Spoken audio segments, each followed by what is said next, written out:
Talk about the Battery Innovation Center for those like you and others in the sector very familiar with it, but for the broader public in Indiana, talk about the BIC, why it is so important, and some of the cool stuff really that that's going on down there. Sure. Yeah, I mean, of the stuff we can share, some very exciting things from a material standpoint.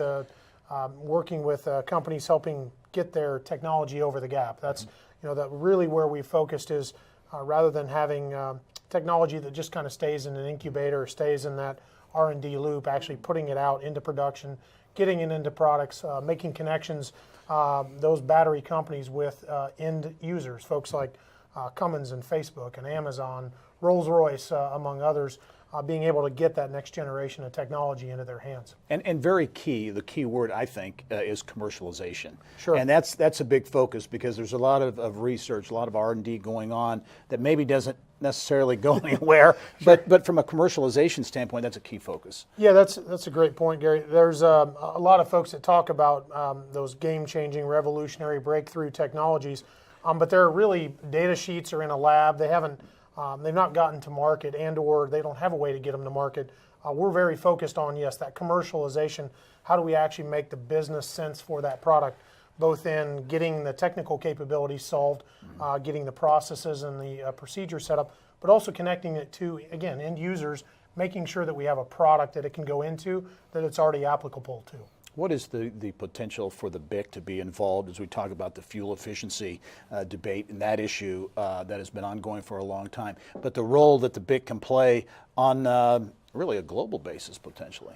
Sure. I mean, at this point, we actually are global. Ironically, have about 100 firms that work with the Battery Innovation Center today. Only a small portion of those are based in Indiana.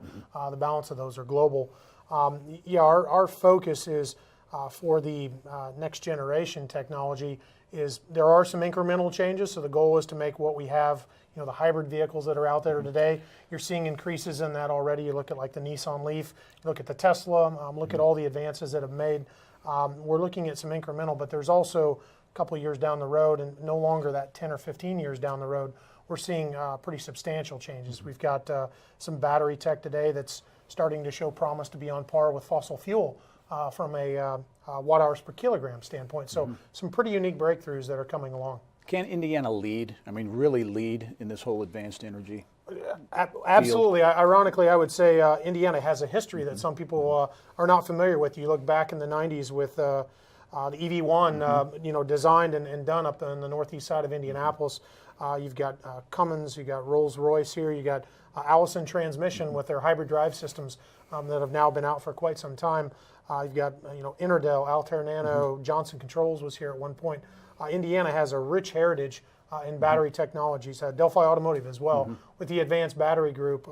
So yeah, we've had a really good history. It's good to see a resurgence of that capability here. And a lot of talk about the Internet of Things.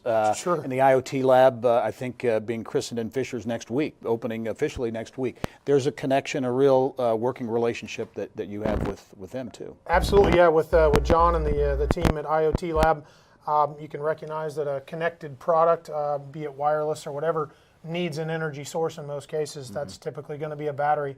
So working with customers there, we've started to enter some discussions with folks like Careband, who are just recently on. They've got IoT smartwatches that are out there. Those all need an energy source in order to power those. They need them longer, cheaper, faster, easier, better, more capability. That's where the battery plays a key role. Final question, what in your view is going to really be key to the Battery Innovation Center and others in that space achieving full potential?